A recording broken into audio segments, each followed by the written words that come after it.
All right, YouTube, how you doing? Welcome back to the channel. It is Thursday, May 25th. Happy Thursday to everyone out there. We got a smaller than usual MLB slate to jump into today. But we're going to go through each and every game. I'm going to give you my lean or leans on the games, but all my final plays, what I'm actually going to be rolling with, those will be in the pinned comments. So just make sure you guys check those out throughout the day. I update those before game time. We'll throw in some player props that I'm posting as YouTube shorts as well. So keep an eye on that pinned comment. A lot of updating to be done there. In terms of yesterday, I got to apologize. I have to say I'm sorry, because if you remember 2 days ago, I think we went 1-2 or 1-3, and I gave a couple salaries out to the FanDuel employees. We were so bad. But I have to apologize again, because yesterday we took those salaries right back. A 6-0 clean sweep of a day, guys. The books aren't happy with us. We got to be watching our backs today because we killed it last night. Brewers money line, that cashes. Orioles plus 1.5. Didn't think it was going to cash. It cashed. Braves money line cashes. Cubs money line, that cashes. Tony Gonsolin under 5.5 hits allowed with ease, that cashes. And then Christopher Morel over 0.5 bases over on Caesars there, that cashes as well. I'm kind of bummed because if I waited a little bit longer, we would have gotten his line for way better, but I'll still take the minus 146 cash there, and we will take it, guys. A 6-0 clean sweep. Let's get a little momentum heading into the weekend, guys. Very, very excited for it. Our ride of the day also comes through. We had Lauren taking her hometown Cincinnati Reds. They get the dub yesterday as well, guys. So we're just winners all over the place. So shout out to the ride of the day from yesterday.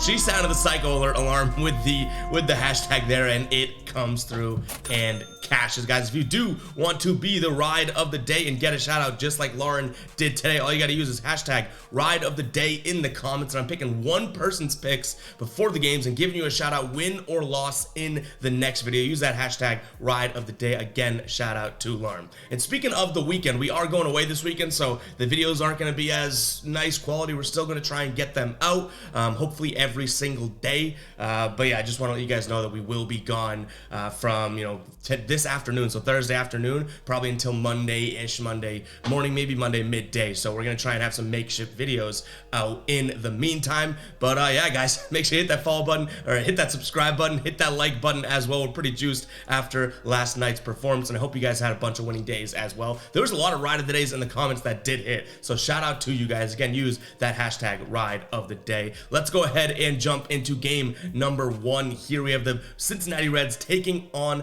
the St. Louis Cardinals here. We talked about it just now. Reds getting the win yesterday. They win that game 10-3. Blake Lively pitching for the Reds in that game. But on the mound for the Reds today, we have Luke Weaver. He's 1-2 with a 6.54 ERA, going up against Miles Mikolas, who's 2-1 with a 4.77 ERA. The total is sitting at 10.5 runs, which kind of bums me out because I was hoping that we'd see something around 9.5, 10. Not that, like we haven't seen a single digit total in this series thus far, but I do still think that this is an over spot. I don't trust either of these pitchers, and it looks like the offenses on both sides are carrying their weight now. 3 runs yesterday for the Cardinals. Fine, I'm not going to argue there. The offense didn't get going. But prior to that, they had scored 6, 10, 5, and 8 runs. And Cincinnati, surprisingly, last 3 games here in this series, 6, 5, and 10 runs. So I do think that there's going to be a lot of runs in this game. Not sure if the confidence level is there to get it to be a final play, but keep an eye on the pinned comment. And then in terms of a side here, I really don't have a strong opinion, but I think I'm going to sound the psycho alert alarm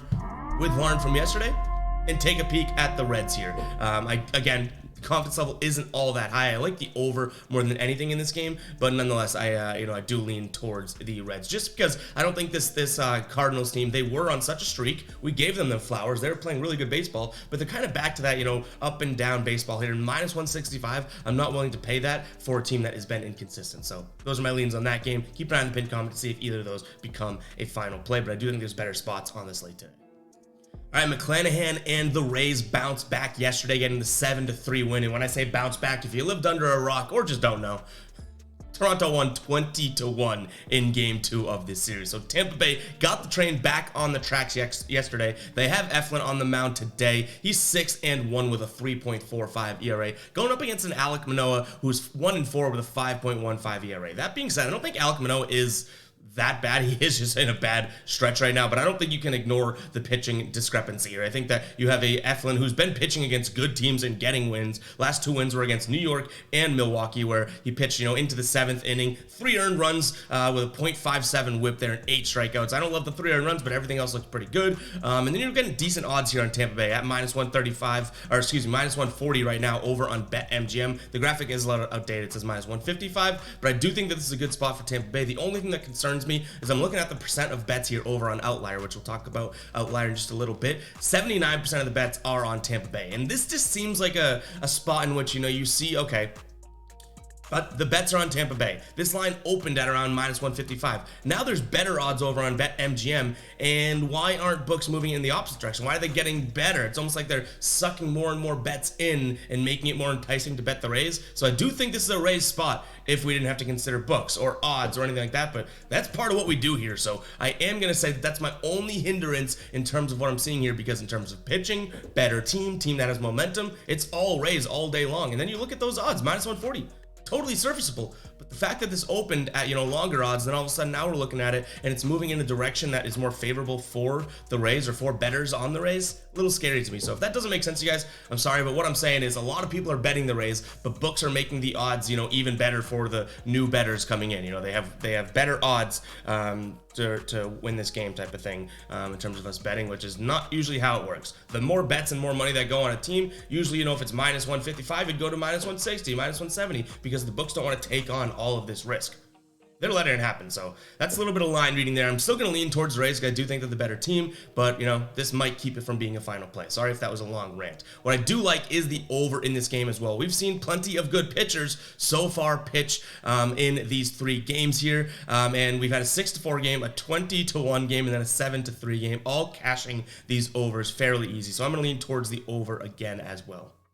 Fish out of water. The Marlins finally get a win. We had been waiting for that as they take on the Rockies yet again. The Rockies had won the first 2 games in the series. Marlins bounced back yesterday. 10-2 was the final score. Sandy Alcantara looking okay, which is crazy to say that we're waiting for an okay start from him, but he did end up looking okay. On the mound for the Rockies is Kyle Freeland, 4-5 with a 3.88 ERA. Braxton Garrett getting the start for the Marlins, 1-2 with a 4.6 ERA. Right now the Rockies are plus 106 at home. Miami is minus 120 on the money line on the road, and I am going to lean towards Miami yet again. I think a lot of people are going to look at this series, and I could be wrong, but a lot of people are going to look at the series and say, okay, Colorado's at home. They won 2. They had their blowout game, but, Miami had their ace on the mound yesterday type of thing, right? Let's get back to form and win this game. I think that this is a series in which they split. I think they go 2-2. The fact that Colorado won the first 2 and then Miami wins yesterday, I do think that this one ends up being a Miami game today. I think they have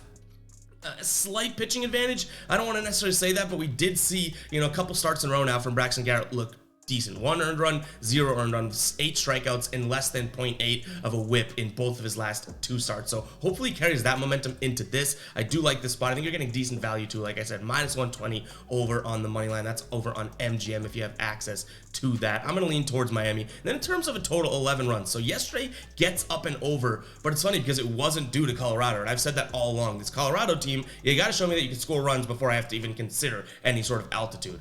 I'm going to do the same thing again. I got to see some more consistent offense, because even from Miami, they scored 10 runs yesterday. Prior to that, 4 runs, 3 runs, 5 runs, 1 run, 3 runs. You know what I mean? Like, they haven't been consistent, so you got to show me that you can score some consistent runs before I get science nerdy and start talking altitude and more home runs and further baseballs hit. It's like you still got to hit the baseball for altitude to take effect. So I'm going to lean towards the under 11 in this spot. All right, guys, it is time to talk about one of my favorite tools as of late, and you probably guessed it. It is Outlier. Start betting on sports smarter today. Outlier is an amazing sports betting research tool. It integrates sportsbooks as well, makes it super, super easy to, 1, research games, find trending plays, and then go ahead and place those bets. Let's jump into Outlier right now so you guys can see exactly what I am talking about. So this is the game screen. You can see red is bad, green is good. You can see how teams are trending. For example, we're looking at this Rockies and Marlins game, and the over for the Marlins side of things has not hit over 11 runs in 8 of their last 10 games. I say it's easy. crazy, man. I can't even do simple math. Then you can see the under, because the over hasn't hit. The under's actually hitting 8 of their last 10. Super easy to see. You can also go in and kind of analyze the games as well. So if we wanted to click in here, and you can look at how the Marlins have been doing in their last 10. How about head-to-head? That type of thing. You can see the injuries in the game, the insights in the games as well, meaning these are some trends that they're going to find. For example, the Rockies are 13-5 versus the Miami Marlins at home over the last 18 games. If we wanted to, put weight into that, we could. But one of the great things about this, you can go over to this trends tab over here. They're going to look at players and games. You can separate it if you want to, but look at this and say, okay, you know what? These are all trending plays. For example, right here, we look at this. The Ramon Laureano has failed to get a hit in 4 straight games on the road against opponents with a winning record. So if we wanted to dig into that, we could dig in just a little bit more, I guess, to try and see, his actual trend. So even outside of that trend, at home or on the road against a team with a winning record, you can see he actually has only gotten a hit in, if we look at it from this season, he's barely getting hits. He's only hit he has hit the under here in 39% of games this year. It's really cool. If we did like this, we can go ahead and add this to our picks. You can also see the sportsbooks that it offers, but behind my camera here, you can't see it, but there is a picks button, and it pops up which sportsbooks this is available on. Plus 120 is the best odds over on DraftKings. You can click continue, and look, no hands. It's going to open that pick up, put it in the bet slip over on DraftKings. If we were logged in, we could place it, but it goes and finds it, does all that heavy lifting for you, and you could bet as much as you want on that pick if you did like it. So definitely go check out Outlier today, guys. A very easy way to identify trends in player props, but also from a game perspective as well. So I would definitely encourage you guys to check out Outlier. I wouldn't be pushing something if it wasn't worth it, and I've had that conversation with a bunch of you guys now in the DMs or in the comments. You guys are loving Outlier, and that means a lot to me because I don't want to push something that people aren't going to genuinely love, and I wouldn't push something I don't think people would genuinely benefit from. So go check out, link in the description as well as the pinned comment, a 7-day free trial. I keep saying it. If you don't want to pay after the free trial, don't cancel it, you know what I mean? But 7 days is 7 days, and you can definitely see the value in this tool within 7 days. I promise you that, guys. Let's go ahead and get into the next game here. Nationals taking on the Padres. They've split thus far. Washington getting the win yesterday, which figures the day we had them, they lost. But nonetheless, we went 6-0 last night. By the way, we went 6-0 last night. We can't complain about yesterday whatsoever. You'll get some decent value, though, I do think, on the Washington side of things here. I don't have a strong lean in this game, but I'd slightly lean towards Washington, and I'll explain why. It really comes down to, I guess, one, pitching. I think that this is a good spot for Jake Irvin going up against Blake Snell here. Obviously, I think Blake Snell's got the bigger name, but really hasn't had the best of season. Obviously, he's 1-6 with a 5.4 ERA. The only piece of, I guess, defense that I could lend his way is that they aren't scoring runs for him. His run support has been terrible, so that is totally valid and fair. But Jake Irvin's pitching, all right, so I don't want to make it seem like he's pitching really good. It's more or less, I don't think Blake Snell has found his stuff just yet. And you're looking at the Padres at -175 on the road here on the money line. It just doesn't do it for me. That just does not seem worth it. Even them from a run line perspective, you're only getting -115 over on DraftKings, and they've only covered that run line as favorites in 3 of their last 10 games. So I don't love that either. So kind of by default, I start looking at the Washington side of things. They've won 3 of their last 4 games. Even from a run line perspective here at +1.5, you're getting almost even odds over on FanDuel. They've covered that in 3 of their last 5. And for +160 odds, that's where it starts to make sense in my brain. So like I said, I don't have a strong stance on this game. I just don't think, paying -175 for San Diego on the money line is worth it. And I do see a little bit of value, long shot value here in Washington to be able to pull this game out outright. So I am leaning towards Washington. And then in terms of the total, 9.5 runs. We've seen 2 games this series, or one goes over just by a little bit, one goes under. I think that this is an over type spot for them. The San Diego offense looked good for the last game against Boston, and then the last game against Washington, and then kind of what the bed yesterday with 3 runs. If they could score 5 runs in this one, Washington scores 6 or 5 runs, that type of thing, I think we do end up cashing it over. But I do want to make it very clear to you guys, I don't have the biggest of takes on this game. So if you do feel strongly about something, don't let anything this dumb idiot say, and I did go 6-0 last night. I don't know if you guys heard that, but don't let anything that I'm saying really turn you off of a strong feeling you have in this game. All right, we got the Tigers taking on the White Sox here. This is a tough one. Yesterday, or not this series, this is a new matchup here. But yesterday, the White Sox and the Guardians, I had the under in the final play. I had the under 7 or 8.5 in the final play, and then I removed that at the last second, and I was like, no, I don't love it. cashes the under. We could have gone 7-0. But nonetheless, we still did have a good night. By the way, no, I'm just kidding.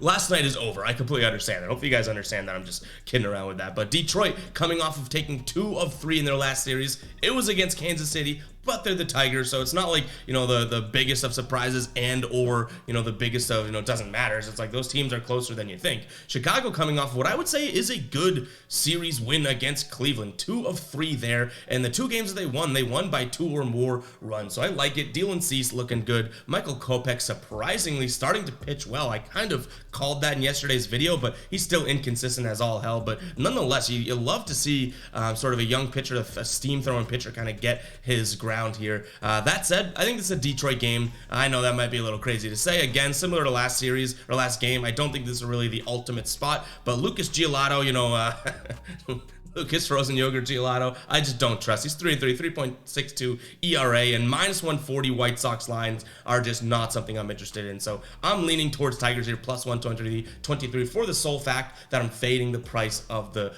White Sox here. Then in terms of a total 8 runs, I don't know if these offenses really have it in them to, you know, continue to, or I should say Detroit to continue to do what they're doing. They're scoring, you know, I would say 6 to 8 runs over the last, you know, last series and a half. I don't think they keep doing that. I'm gonna lean towards the under, but again, guys, I hate to say it, but I do keep it completely transparent on the channel. I don't love this series. I don't love this matchup. Not sure if it makes any sort of final plays.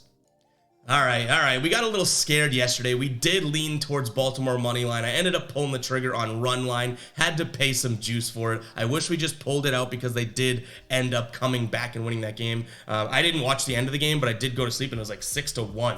And I woke up and I was like, I was already ready to have a nice 5-1 night, and then all of a sudden we go and cash that one. I was like, all right, something was in the cards last night. But this Baltimore team, they've covered 8 straight games when they are underdogs at +1.5 here. So it is going to be something we consider today. I've ragged on him before on the channel. Clark Schmidt on the mound for the Yankees, 2-4 with a 6 flat ERA. Kyle Gibson on the mound for the Orioles, 4.27 ERA, 5-3 overall. I think I want to lean towards the Orioles again, but I don't want to get too greedy. You know what I mean? Like, this is, I would say, a matchup in which, yes, the Baltimore Orioles end up stealing one, but I do think that this is a series-type win situation for the Yankees. They already pitched Garrett Cole. Cortez went yesterday. We cashed his player prop at, you know, over 1.5 base on balls, walks allowed there. That was one of our player props within Prize Picks.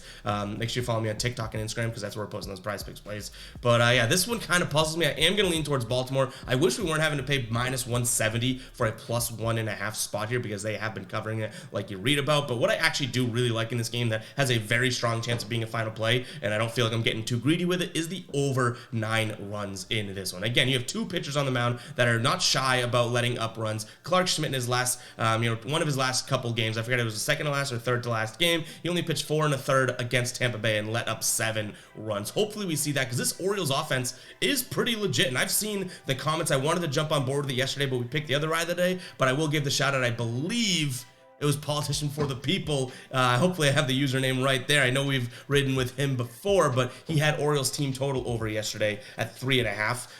If it's at 3.5 again today, I don't hate that either. So I think that those are probably my 2 main leans on the game. I want to lean Orioles, you know, +1.5 or money line, but I think I'd rather Orioles team total if it's +3.5. If it's 3.5, I feel like it might be 4.5. If it's 3.5, and then also the over 9 runs in this one. All right, before we get into this Atlanta and Philly game, I want to talk to you guys really quickly about the giveaway that we have going on over on my new Instagram here. We are giving away an officially licensed MLB or NBA jersey. You get to pick which one you want, team, player, color, away, home, all that stuff, guys. If you do end up winning the giveaway, we're going to announce it coming back here on Monday night. So we'll be announcing it there, probably picking a winner Monday night, announcing it Tuesday morning, I guess, if that makes sense. Because again, we're going to be away for the weekend, a lot of stuff going on, probably a lot of stuff going on. But yeah, all you got to do to enter this giveaway is follow me on Instagram at FPicks. I've been putting in the pinned comment, and then DM me saying, hey, I'm entering the jersey giveaway. That's all I'm telling you guys to DM me, but I want to just get real for a second. I've gotten some amazing DMs from you guys saying, man, I watch your videos every day, even if you lose, you know, you have this good attitude. And I'm like, I do? You know what I mean? Sometimes I come on here and I feel like crap because we had a bad day, but it is really, really cool to see some of what I'm doing through a camera and a mic, how you guys, you know, how we've connected, and you know, there's like a community building and then built. Really, really cool. So guys, if you have any thoughts like that, keep them coming, because you know, I'm in like 12 different conversations that I didn't have 10 days ago. You know what I mean? So really, really cool to see sort of what, you know, the growth of the channel and your guys' support, what it's done, not only for me, but clearly for you guys watching too. So that's like the definition of a community, when both people are getting something out of what's happening. You know what I mean? Like, we're all benefiting, having a good time. We got the Discord popping. We have the comment section popping. You know, we're trying to get the Instagram popping because TikTok keeps banning my accounts, probably because we stink so much. But no, really guys, I do appreciate it. So all you gotta do is follow me and DM me at FPicks there, saying, hey, I'm entering the jersey giveaway, and you guys will be entered, and I'm looking to pick a winner within the next 4 days or so. Let's go ahead, jump back into the picks. Here we get Atlanta taking on the Phillies. This Atlanta team coming off of the win yesterday against the Dodgers. That was funny. I had the Braves money line, so that cashes, but also the Dodgers pitcher, Tony Gonsolin, under 5.5 hits allowed, which is a tough sort of spot to middle, right? But luckily the Braves, I think he only finished letting up 3 hits, but 2 of those hits were home runs, so we'll take it, you know what I mean? But again, now Braves are taking on the Phillies. Phillies getting the win. Yesterday they were playing Arizona. They win 6-5. That was the only win in that series. And Atlanta, same exact deal. They're coming off of that 4-3 win, but they only won that 1 game against the Dodgers, and in fact, you know, that was probably their only decent game. Dylan Dodd on the mound against the Phillies today for the Braves, 2-1 with a 6.46 ERA, and then Aaron Nola on the mound for the Phillies, 4-3 with a 4.31 ERA. Immediately I look at the over here. Now these offenses, I feel like haven't really hit what they should be doing, especially this Atlanta team. Last 2 games, 1 run and 4 runs. Phillies 3-3, and then all of a sudden they scored 6 runs yesterday. I'm hoping we saw a little glimpse of what the offenses can do. Again, Atlanta, a couple home runs yesterday. Phillies, same thing, also scoring 6 runs, right? I do think that we have a good spot for the over. And then in terms of a line here, a money line play, I think I'm going to lean towards Atlanta.